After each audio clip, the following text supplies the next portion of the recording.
محترم سامعین السلام علیکم۔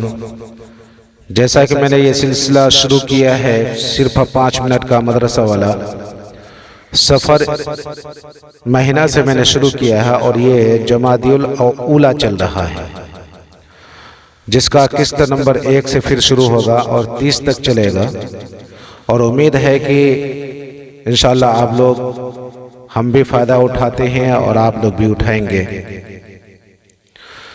چلیے شروع کرتے ہیں۔ صرف 5 منٹ کا مدرسہ قرآن و حدیث کی روشنی میں 1 جمادی الاولیٰ۔ نمبر 1، اسلامی تاریخ۔ وہ مبارک گھر جہاں آپ صلی اللہ علیہ وسلم نے قیام فرمایا۔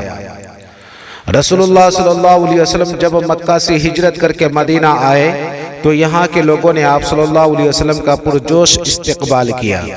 قباء سے مدینہ تک راستے کے دونوں جانب صحابہ اکرام رضوان اللہ علیہم اجمعین کی مقدس جماعت صف بنائے ہوئے کھڑی تھی۔ جب آپ مدینہ میں داخل ہوئے تو ہر قبیلے اور خاندان والا خواہش مند تھا اور ہر شخص کی دلی تمنا تھی کہ حضور صلی اللہ علیہ وسلم کی میزبانی کا شرف ہمیں نصیب ہو۔ چنانچہ آپ صلی اللہ علیہ وسلم کی خدمت میں اونٹنی کی نکیل پکڑ کر ہر ایک عرض کرتا کہ میرا گھر، میرا مال اور میری جان سب کچھ آپ کے لیے حاضر ہے، مگر آپ انہیں دعائیں خیر و برکت دیتے اور فرماتے اونٹنی کو چھوڑ دو، یہ اللہ کے حکم سے چل رہی ہے، جہاں اللہ کا حکم ہوگا وہیں ٹھہرے گی۔ اونٹنی چل کر حضرت ابو ایوب انصاری رضی اللہ تعالی عنہ کے مکان کے سامنے رک گئی۔ سیدنا ابو ایوب انصاری رضی اللہ تعالی عنہ نے انتہائی خوشی و مسرت کے عالم میں کجاوا اٹھایا اور اپنے گھر لے گئے۔ اس طرح انہیں رسول اللہ صلی اللہ علیہ وسلم کی میزبانی کا شرف حاصل ہوا۔ آپ نے 7 ماہ تک اس مکان میں قیام فرمایا۔ نمبر 2، اللہ کی قدرت۔ انسان کی پیدائش 3 اندھیروں میں۔ کائنات کی سب سے حسین ترین مخلوق انسان، جس کے لیے اللہ تعالیٰ نے اس کارخانہ عالم کو وجود بخشا، اس کی تخلیق اللہ تعالیٰ جہاں کر رہے ہیں وہ جگہ نہ بہت بڑی ہے اور نہ وہاں روشنی کا انتظام ہے، نہ وہاں کوئی کام کرنے والے ہیں، بلکہ اللہ تعالیٰ ایک تنگ جگہ ماں کے پیٹ میں 3 اندھیروں میں اس کی تخلیق کر رہے ہیں۔ جبکہ دنیا میں مینوفیکچرنگ جہاں ہوتی ہے وہ جگہ کئی ایکڑوں میں پھیلی ہوئی ہوتی ہے، روشنی اور قمقمے لگے ہوتے ہیں اور بے شمار کام کرنے والے ہوتے ہیں، یہاں کچھ بھی نہیں، پھر بھی اللہ تعالیٰ انسان کی پیدائش کر رہا ہے۔ یہ اللہ کی بڑی زبردست قدرت ہے۔ نمبر 3، ایک فرد کے بارے میں اللہ تعالیٰ سب کو دوبارہ زندہ کرے گا۔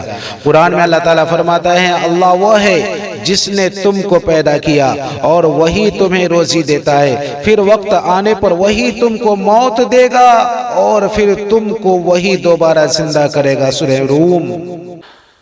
مرنے کے بعد اللہ تعالیٰ دوبارہ زندہ کریں گے، جس کو بعث بعد الموت کہتے ہیں، اس کے حق ہونے پر ایمان لانا فرض ہے۔ نمبر 4، ایک سنت کے بارے میں وضو میں 3 مرتبہ کلی کرنا۔ حضرت علی رسول اللہ صلی اللہ علیہ وسلم کے وضو کی کیفیت بیان کرتے ہوئے فرماتے ہیں کہ رسول اللہ صلی اللہ علیہ وسلم نے 3 بار کلی کی۔ مسند احمد۔ نمبر 5، ایک اہم عمل کی فضیلت، مسلمانوں کو کپڑا پہنانا۔ رسول اللہ صلی اللہ علیہ وسلم نے فرمایا جس نے کسی مسلمان کو کپڑا پہنایا جب تک اس کے بدن پر اس کا ایک دھاگا بھی رہے گا وہ اس وقت تک اللہ کی حفاظت میں رہے گا۔ مستدرک حاکم۔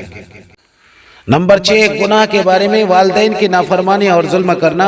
رسول اللہ صلی اللہ علیہ وسلم نے فرمایا تم ظلم و ستم کرنے سے بچو، کیونکہ ظلم و ستم کی سزا دوسری سزاؤں کے مقابلہ میں سب سے جلدی ملتی ہے، اور والدین کی نافرمانی سے بچو، خدا کی قسم والدین کا نافرمان جنت کی خوشبو بھی نہیں پائے گا، جبکہ جنت کی خوشبو 1000 سال کی دوری سے محسوس ہوتی ہے۔ طبرانی اوسط۔ نمبر 7، دنیا کے بارے میں 2 عادتیں۔ رسول اللہ صلی اللہ علیہ وسلم نے فرمایا جو شخص دینی معاملہ میں اپنے سے بلند شخص کو دیکھ کر اس کی پیروی کرے اور دنیاوی معاملے میں اپنے سے کم تر کو دیکھ کر اللہ تعالیٰ کی عطا کردہ فضیلت پر اس کی تعریف کرے تو اللہ تعالیٰ اس کو ان دو عادتوں کی وجہ سے صبر کرنے والا اور شکر کرنے والا لکھ دیتے ہیں۔ اور جو شخص دینی معاملہ میں اپنے سے کم تر کو دیکھے اور دنیاوی معاملے میں اپنے سے اوپر والے کو دیکھ کر افسوس کرے تو اللہ تعالیٰ اس کو صابر و شاکر نہیں لکھتے ہیں۔ ترمذی شریف۔ نمبر 8، آخرت کے بارے میں جنتی کا دل پاک و صاف ہوگا۔ قرآن میں اللہ تعالیٰ فرماتا ہے ہم ان اہل جنت کے دلوں سے رنجش و کدورت کو باہر نکال دیں گے اور ان کے نیچے نہریں بہہ رہی ہوں گی اور وہ کہیں گے اللہ کا شکر ہے جس نے ہم کو اس مقام تک پہنچایا، اور اگر اللہ ہم کو نہ پہنچاتا تو ہماری کبھی یہاں تک رسائی نہ ہوتی۔ سورہ اعراف۔ نمبر 9، طب نبوی سے علاج کرنے والوں کے لیے اہم ہے ہدایت۔ رسول اللہ صلی اللہ علیہ وسلم نے فرمایا اگر کسی نے بغیر علم اور تجربے کے علاج کیا تو قیامت کے دن اس کے بارے میں پوچھا جائے گا۔ ابو داؤد۔ مطلب یہ ہے کہ اگر حکیم یا ڈاکٹر کی ناتجربہ کاری اور اناڑی پن کی وجہ سے مریض کو تکلیف پہنچتی ہے یا وہ مر جاتا ہے تو ایسے حکیم اور ڈاکٹر کی قیامت کے دن گرفت ہوگی۔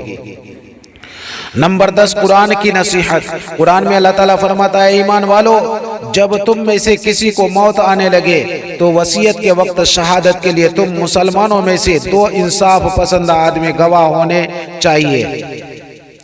2 انصاف پسند آدمی گواہ ہونے چاہیے یا پھر تمہارے علاوہ دوسری قوم کے لوگ گواہ ہونے چاہیے، جیسے تم سفر میں گئے ہو پھر تمہیں موت کا حادثہ آ جائے۔ سورہ مائدہ۔